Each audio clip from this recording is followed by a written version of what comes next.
is one of the deputy leaders of the City University of Hong Kong's Student Union. Thank you for speaking with us here on France 24. Hi. Hi, this is Joey. I'm the external vice president of the City University of Hong Kong Students Union. Thanks for being with us. Your reaction to the news of this street cleaner dying from wounds sustained on Wednesday?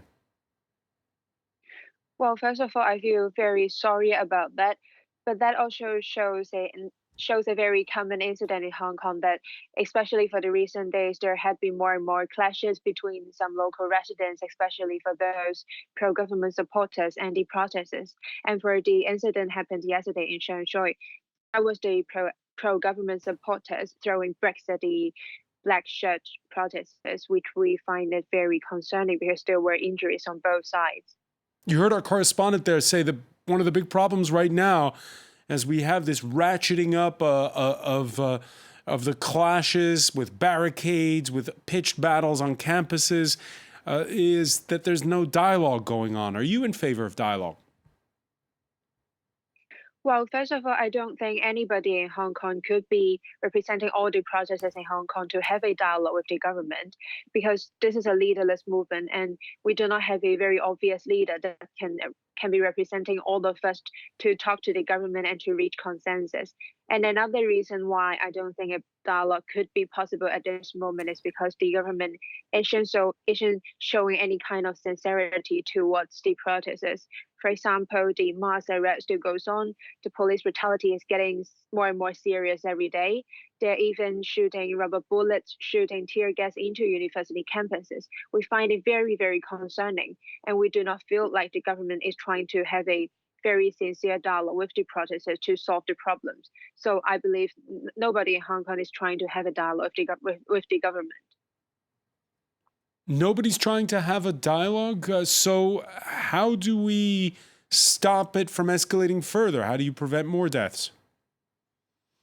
Well, I mean, it is not only the protesters that is not willing to talk to the government. I believe Carrie Lam isn't also is also not willing to talk to the protesters because like few days ago when she has met with the executive officer of the European Union in Hong Kong, she said that there is no room for dialogue with the rioters. So we believe that it is also the government that is not willing to talk to us. So and in terms of to prevent more deaths from happening, I believe it is a must for the government to stop police brutality and stop the escalation of police force. Because like we find it very concerning that the police force had been shooting more and more tear gas, rubber bullets into university campuses in those residential areas, especially targeting elderly students and even kids. And I believe to prevent more deaths, it is very important for the Hong Kong government to call upon the police force to stop these kinds of police brutality. Late on Thursday, China's President Xi Jinping warned that 5 months and counting of protests in Hong Kong Mm. is endangering the one country, two systems statute that we have right now. What's your reaction? Well, first of all, I think we have to make it clear that the one who is encroaching one country two system is the Chinese government and the Hong Kong government itself. It is because their very brutal encroachment to our core values in Hong Kong that makes one country and two system no longer work in Hong Kong. And I believe it is not a good way to preserve one country and two system by using police brutality, by suppressing protests violently. And ever since June, we have made our demands very clear because at the beginning of June, the only demand among protesters is about the withdrawal of the extradition bill. But then the Chinese government and the Hong Kong government isn't willing to withdraw the bill. And that makes the protests go on. And when we have made our five demands very clear, the Hong Kong government is also not giving any response to us, that they are rejecting all of our demands. And especially for yesterday, Carrie Lam has made herself very clear in a press conference that she will not be responding to any of our demands. And I believe it is the Hong Kong government as well as the Chinese government that is getting the situation worse. What's the mood right now on campus? What was it like today? All of the students in campus are very, very nervous because a few days ago, the police stormed into the Chinese University of Hong Kong. And yesterday, they had been shooting tear gas into my university's residence area at 7:15 in the morning without giving any warnings and without a proper reason.